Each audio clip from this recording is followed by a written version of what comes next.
50-100 high stakes rag battle.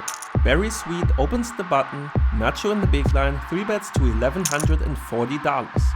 150 big blinds deep, his GTO 3-betting range would of course include all premium hands, a lot of broadways, a few medium and low pocket pairs, but also many medium and low suited connectors, as well as a few more disconnected suited and even off-suited medium hands like King, Queen, Jack and 10x suited and Ace and King X off. Many of you have seen this or similar ranges more than 100 times. But still, there is a problem with them. To showcase what it is, let's first take a look at what happened in the hand. Against that 3-betting range, the button can call almost 33% of hands, being as low as King 6 suited, Jack 8 suited and 5-4 suited. 6-4 suited doesn't quite make the cut, but Barry likes to gamble. The flop comes King 6-5 rainbow, and the big blind's most used bet sizing would indeed be a 30% pot bet. Having more good and great hands on average allows Nacho to extract value by betting small, so that Barry has to call him with a big part of his overall weaker range.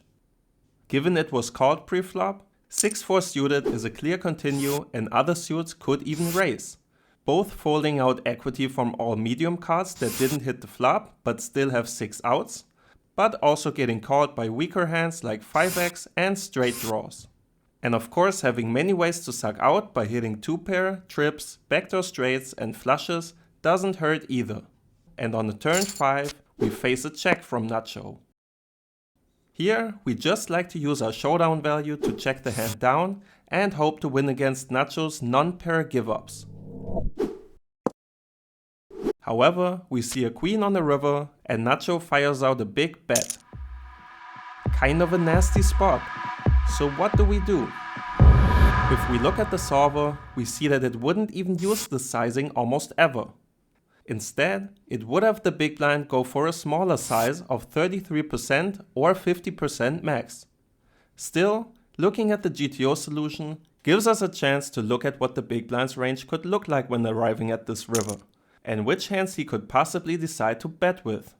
While Nacho could definitely take this line with pretty much any king, or make a thinner value bet with ace-queen, lower pocket pairs like 10s or jacks are pretty unlikely to go for this big bet size, because they would just get called by your better hand way too often.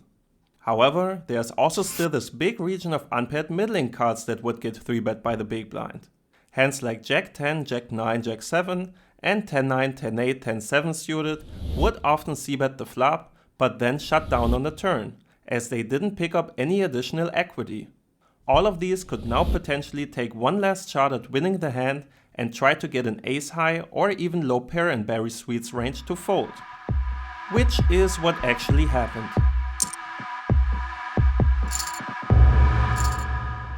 Ten 9 suited is a bet on the river according to the solver, even if for a smaller sizing as mentioned before.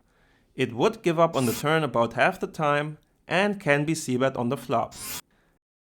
And pre-flop, it is being 3-bet 100% of the time.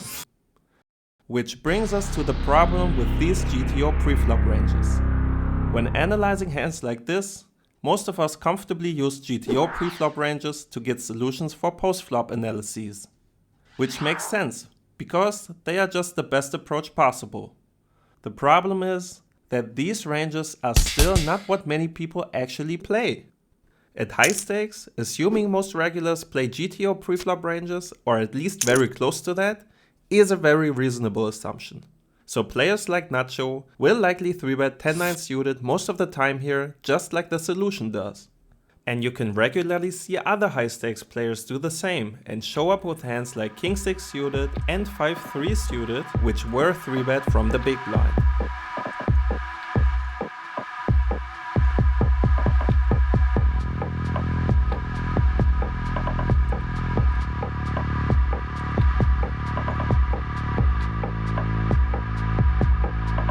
But at lower stakes, which even includes mid stakes, that is not the case. We all know enough players like Tuco, and Tuco plays tight. He is that kind of player that would simply never 3-bet hands like King 6 suited, 9-10 suited or 10-6 suited from the big blind, because he can just call them and see a flop. So if instead of 3-betting according to GTO, players like him would 3-bet a much tighter range, only consisting of value hands and maybe a few ace-4, ace-5 suited, then this hand would play very differently. When it goes bet call on the flop, check check on the turn, and we then face a big river bet, things are no different. Finding possible bluffs in our opponent's range is very difficult because, well, which hands would that be? An opponent who only 3-bets broadways and pocket pairs has almost no hands left on the river that could be used as bluffs.